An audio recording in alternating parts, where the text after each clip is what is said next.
नमस्कार दोस्तों, आपका मेरे चैनल इंश्योरेंस अपडेट में बहुत बहुत स्वागत है। तो आज की वीडियो में जो मेरा टॉपिक है वो है third party insurance. Third party insurance claim क्या होता है और ये कितना इम्पोर्टेंट है हमारी लाइफ में, और थर्ड पार्टी इंश्योरेंस क्लेम का प्रोसेस क्या है और हम ये कितने तक ले सकते हैं, ये सब मैं आज की वीडियो में बताऊँगी। तो चलिए चलते हैं वीडियो की ओर। सबसे पहले तो थर्ड पार्टी इंश्योरेंस होता क्या है, ये मैं एक एग्जांपल के साथ आपको समझाऊंगी। जैसे फर्स्ट पार्टी इंश्योरेंस है, वो है गाड़ी का जो ओनर है। सपोज यू, मतलब तुम्हारे पास अगर गाड़ी है, तुम ओनर हो, तो यू है फर्स्ट पार्टी इसमें। और सेकंड पार्टी है अपनी इंश्योरेंस कंपनी जो इंश्योरेंस करती है। और थर्ड पार्टी है अदर पर्सन। अगर आपकी गाड़ी से किसी बंदे की प्रॉपर्टी को, दूसरे बंदे की प्रॉपर्टी को, उसकी गाड़ी को या उसकी लाइफ को कोई भी नुकसान होता है, तो वो थर्ड पार्टी लाइफ इंश्योरेंस के द्वारा कवर किया जाता है।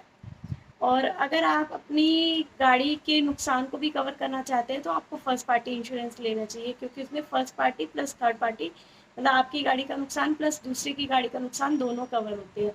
और अगर आप खाली दूसरे की गाड़ी को जो नुकसान होता है उससे बचने के लिए, मतलब जो भी कवर से बचने के लिए कि कंपनी के द्वारा ही वो पे किया जाए, तो आपको थर्ड पार्टी इंश्योरेंस लेना चाहिए।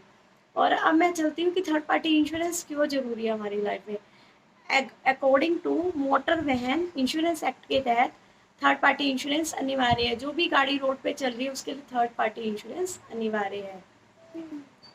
वो इसलिए अनिवार्य है क्योंकि देखो, आप, गवर्नमेंट ये कहती है कि आप अपनी गाड़ी का इंश्योरेंस कराओ ना कराओ, लेकिन आपकी गाड़ी से किसी दूसरे को जो रिस्क हो रहा है, मतलब जो भी कवर रिस्क करना है, वो तो एटलीस्ट कवर हो, जो भी उनको रिस्क हो रहा है उन आपकी गाड़ी से दूसरी की गाड़ी को जो भी नुकसान हो रहा है। तो इसलिए थर्ड पार्टी इंश्योरेंस अनिवार्य है। अब चलिए, तो हमारे थर्ड पार्टी इंश्योरेंस में दो तरह के क्राइटेरिया होते हैं कि हम क्लेम कैसे ले सकते हैं।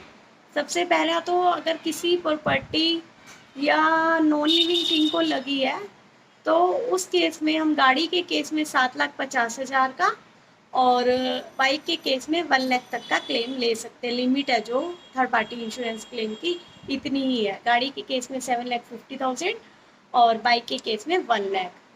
और अगर हमारी गाड़ी से, अगर लिविंग थिंग को, मतलब किसी इंसान को अगर कोई नुकसान हुआ, उसको कोई सीरियस इंजरी हुई है या उसकी मृत्यु हो गई है, मतलब जो भी कुछ हुआ है उसको, तो उस केस में लॉस ऑफ इनकम के बिहाफ में कोर्ट में ही सॉल्व किया जाता है जो थर्ड पार्टी इंश्योरेंस क्लेम है।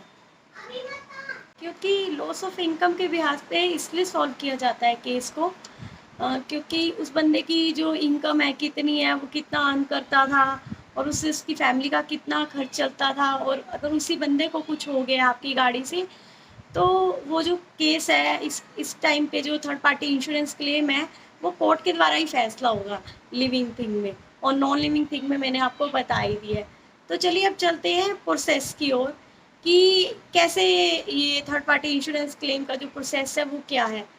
मतलब जो थर्ड पार्टी इंश्योरेंस क्लेम का प्रोसेस है वो बहुत मुश्किल है, इसलिए कई लोग इस चक्कर में ही नहीं पड़ते। छोटा मोटा क्लेम आता है गाड़ी का, जैसे आप आए, मतलब इसमें बहुत कुछ होता है। अगर थर्ड पार्टी क्लेम आपका कोर्ट के थ्रू सेटल होता है, तो उसमें क्या होता है कि सबसे पहले आपको पुलिस स्टेशन जाना पड़ता है, वहाँ पे एफआईआर दर्ज करानी पड़ती है और चार्जशीट दायर होती है पुलिस स्टेशन में। और उसके बाद कोर्ट में फैसला होता है। अगर मतलब गाड़ी का नुकसान है ज़्यादा है, वो भी, उसमें भी पेपर्स दिखाने पड़ते हैं, इनवॉइस पेपर्स, कि आपके पेपर्स में कितना कितना रिपेयर का बिल आया या सर्वेयर की रिपोर्ट क्या है, वो सब सबमिट कराने पड़ते हैं। और in case of living thing है, मतलब इंसान है कोई, वो उसको कितनी दिक्कत हुई है, फिजिकल हैंडीकेप हुआ है या वो मर गया, मतलब जो भी हुआ है, तो वो लॉस ऑफ इनकम, उसकी इनकम देखी जाती है कोर्ट में। उसके बाद ही जज कोई फैसला देता है। और आपको गाड़ी के इंश्योरेंस के केस में, थर्ड पार्टी केस में अगर आप क्लेम का वो कर रहे हैं, तो उसमें आपको सबसे पहले तो पुलिस स्टेशन जाना पड़ता है, एफआईआर दर्ज करानी पड़ती है, चार्जशीट दायर करनी पड़ती है और मोटर इंश्योरेंस लॉयर से मिलना पड़ता है। उसके बाद कोर्ट में फैसला होता है, कोर्ट में ही डिसाइड होता है ये सब कुछ। ये तो हो गया कि अगर आप, आपकी गाड़ी से किसी दूसरे की गाड़ी को कुछ हुआ है, तो इंश्योरेंस कैसे सेटल किया जाता है, थर्ड पार्टी इंश्योरेंस क्लेम, ये तो उस चीज़ का हो गया।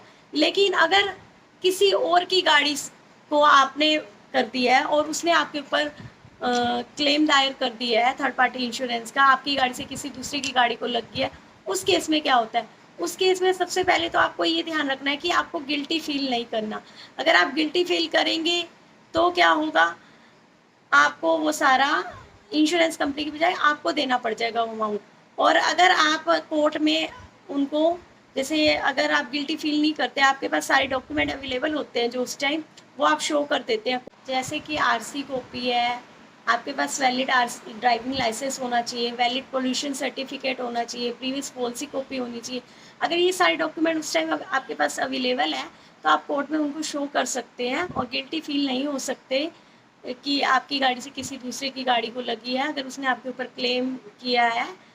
और आप उसका सारा, अगर आप सारे जो भी है लीगली चला रहे थे गाड़ी, मतलब इलीगल एक्टिविटीज़ में भी इन्वॉल्व नहीं थी और कोई भी रूल्स ब्रेक नहीं कर रहे थे, नशे के प्रभाव में नहीं चला रहे थे, ये सब आप शो कर देते हैं कोर्ट में, तो आपका सारा क्लेम इंश्योरेंस कंपनी के द्वारा थर्ड पार्टी को दिया जाएगा। थर्ड पार्टी बंदा अपने आप को कोर्ट में गिल्टी फ्री साबित कर देता है, प्रूव कर देता है ये सारे डॉक्यूमेंट्स दिखा के, तो उसको जो दूसरे बंदे को क्लेम करना है, मतलब उनसे आपके ऊपर क्लेम किया है, उनका इंश्योरेंस कंपनी के द्वारा ही कवर दे दिया जाएगा। आपको इस चीज़ में गिल्टी फ्री प्रूव करना है, बस आपको ये करना है। आपके पास वैलिड ड्राइविंग लाइसेंस होना